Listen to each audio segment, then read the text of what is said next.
3 kilometre പടിഞ്ഞാറോട്ട് പോയാൽ കുന്നത്തൂരെ ക്രാവിളാകത്ത് വീട്ടിലെത്താം.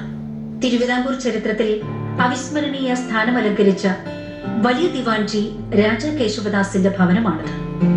രാജാ കേശവദാസിന്റെ ഒരു മുതുമുത്തച്ഛനാണ്. അദ്ദേഹത്തിന് ഒരു 6 തലമുറയ്ക്ക് മുമ്പേ ഉള്ളതാണ് അദ്ദേഹം.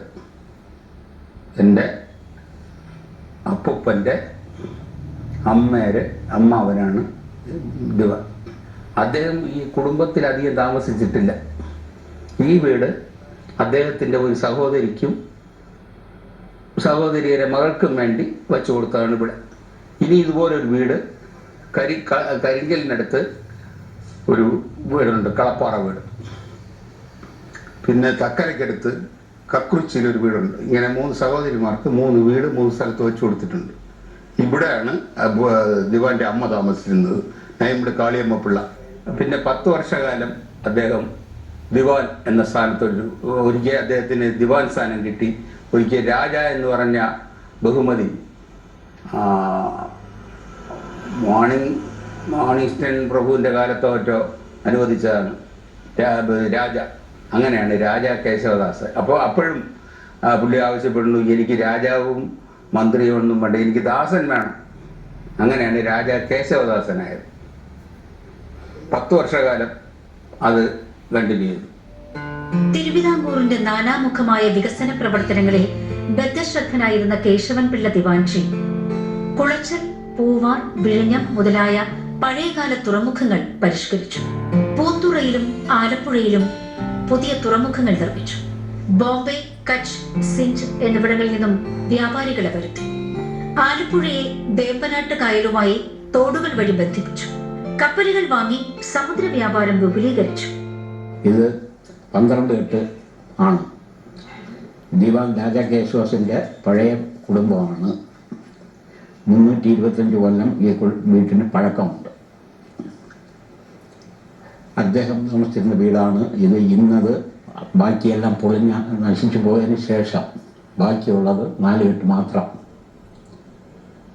ബാക്കി ഇതിൻ്റെ പ്രധാന പോർഷനെല്ലാം ബാക്കി 8 കെട്ട് നശിച്ചു പോയി. ഇതിനെയും സംരക്ഷിക്കാൻ നിവർത്തിയില്ലാത്ത പൊസിഷനിലാണ് നടന്നുകൊണ്ടിരിക്കുന്നത്. പണ്ട് ഇതിന് 7 മനയുണ്ടായിരുന്നു. 1 ഏക്കർ 54 സെന്റാണ് ഈ കെട്ടിടം ഇരുന്ന സ്ഥലത്തിന് ഉള്ള വിസ്തീർണം. ഓരോരുത്തർക്കും ഓരോ നില വെച്ച് അങ്ങനെ 7 മന അന്നുണ്ടായിരുന്നത്. അത് ക്രമേണ കാലക്രമേണ അത് നശിച്ച് നാമാവിശേഷമായി പോയി. ഇതിനെ നിലനിർത്താൻ ഒക്കാത്ത ഒരു പൊസിഷനിലാണ് പൊയ്ക്കൊണ്ടിരിക്കുന്നത്. 1798 ധർമ്മരാജാവ് നാടു നീങ്ങിയപ്പോൾ 18 വയസ്സ് മാത്രം പ്രായമുള്ള ബാലരാമവർമ്മ സ്ഥാനാരോഹണം ചെയ്തു. ജയതൻ നമ്പൂതിരിയെ പോലെയുള്ള ചില കുബുദ്ധികൾ ദിവാൻജിയെ രാജാവിൽ നിന്നും അകറ്റി. മഹാരാജാവ് കേശവപിള്ളയെ ദിവാൻ ഉദ്യോഗത്തിൽ നിന്നും പിരിച്ചുവിടുകയും വീട്ടുതടങ്കലിലാക്കുകയും ചെയ്തു.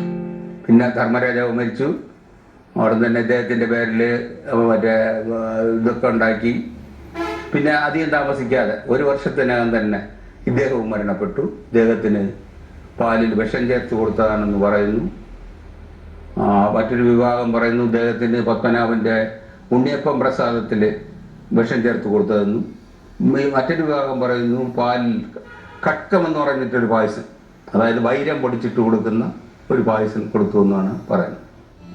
34 വർഷത്തോളം മൈസൂർ വ്യാഘ്രത്തിന്റെ ക്രൂരദംഷ്ടകളിൽ നിന്നും രാജ്യത്തെ രക്ഷിക്കുകയും ഇംഗ്ലീഷുകാരുമായുള്ള സുദൃഢ ബന്ധത്തിലൂടെ രാജ്യരക്ഷ ഉറപ്പുവരുത്തുകയും തിരുവിതാംകൂറിനെ ക്ഷേമൈശ്വര്യങ്ങളുടെ പാതയിലേക്ക് നയിക്കുകയും ചെയ്ത രാജാ കേശവദാസന്റെ ജീവിതം ഇങ്ങനെ ഒരു ദുരന്ത കഥയായി പര്യവസാനിച്ചു.